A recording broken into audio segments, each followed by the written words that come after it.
حکیم صاحب social media پہ ہر دوسرے دن ہمیں ایک نہ ٹوٹکا نظر آ رہا ہوتا ہے، کبھی خواتین بیٹھی ہوئی ہیں، کبھی مرد حضرات بیٹھے ہوتے ہیں، تو یہ جو ٹوٹکا ہوتا ہے، ریمیڈی ہوتی ہے، یہ سب کے لیے ایک جیسی ہوتی ہے؟ بسم اللہ الرحمن الرحیم۔ آج آپ کا موضوع بہت ہی مفید اور ضروری تھا اس ماحول میں جب ہر طرف آپ کو پتہ ہے کہ یہ روزانہ ہزاروں ٹوٹکے وائرل ہوتے ہیں، اور ان ٹوٹکوں میں بتانے والے بھی اکثر جو ہوتے ہیں وہ نان کوالیفائڈ ہوتے ہیں، نان پروفیشنل ہوتے ہیں، ان کا دور دور کا بھی کوئی اس سے واسطہ نہیں، طب سے واسطہ نہیں ہوتا۔ اور سب سے بڑی بات یہ ہے کہ کوئی بھی ریمیڈی، سنگل ریمیڈی، جب تک آپ اس کے مزاج کو،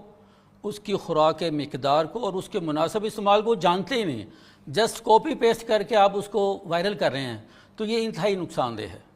اور ہم اس پہ پچھلے 25 سالوں سے کام کر رہے ہیں کہ آپ نے کوئی بھی ہوم ریمیڈیز یوز کرنی ہے،